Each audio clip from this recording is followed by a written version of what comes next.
আসসালামু আলাইকুম।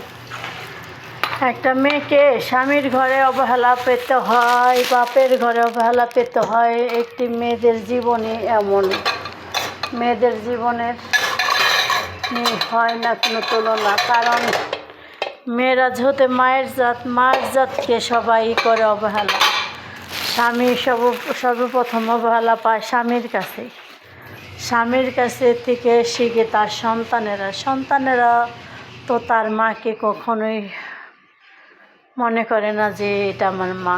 কারণ সে তো তার বাবার কাছ থেকে শিক্ষা পেয়েছে যে বাবা কখনোই মাকে সম্মান করেনি, তাহলে মা কিসের আমাদের মা। তাই মেয়েদের অবহেলার কোথাও শেষ নাই। তাই একটা মেয়ের জীবনে অনেক কষ্ট দুঃখ জড়িয়ে থাকে। তবে কখন একটা মেয়ে যদি চায় যে না, নিজের জীবনটাকে নিজে সুন্দর করে সাজিয়ে গুছিয়ে রাখি, কিন্তু হয়তো মেয়েটার কাছে এই জীবনটা মনে হয় কিছুদিন পর হবে না। একটা স্বামী সংসার একটা মেয়ে আসে সাজানো গোছানোর জন্য, কিন্তু সেই সংসারটা সেই মেয়েটা আসলেও পায় না। সে মেয়েটা সংসারটা কখনোই পায় না।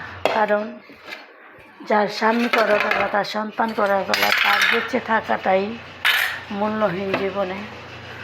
আর কাদের জন্য কি করা যায়, কাগজ জন্য কি করবে, তারাই তো তাদের না। হয়তো তার ভাগ্যে লেখা এই ছিল। জীবনের গল্প কথা অনেকের সাথে অনেকের মিল হয়, জানি না এই কথাগুলো যে বলেছে তার সাথে অন্য কারোর সাথে মিল আছে কি না।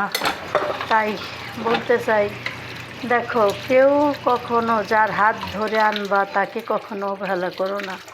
সে মানুষটি কিন্তু যাওয়ার কোথাও জায়গা থাকে না। কারণ একটা মেয়ে আশা করে একমাত্র বাবা মার উপরে, আর এক আশা করে তার স্বামীর উপরে। স্বামীটা যদি তার আশার ঘরটা ভেঙে দেয়, বাবা মার পরে থাকে তার স্বামী থাকে চিরদিনই থাকে। যতদিন বেঁচে থাকে দুনিয়ার বুকে ততদিন স্বামী থাকে। বাবা মা থাকে হয়তো একটি মেয়ের জীবনে 15 বছর বা 18 বছর বা 20 বছর। এরপরে কোনো বাবা মার ঘরে কোনো মেয়ে থাকতে পারে না, স্বামীর ঘরেই আছে। তাই স্বামীরাও যদি অবহেলা করে তাহলে মেয়েটা যাওয়ার মতো কোথাও জায়গা থাকে না। তবে একটাই দুঃখের ব্যাপার, এককালে ভাবে স্বামীর ঘর তার মেয়েদের আপন ঘর, তারপরে ভাবে সন্তানেরা তাদের আপন, কিন্তু তাও হয় না।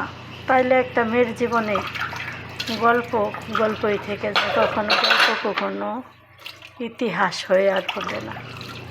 জীবন মানুষের এমন কঠিন, মোকাবেলা করে তা বোঝার মতো না। হয়তো ভাগ্য মানুষের এরকমই হয়।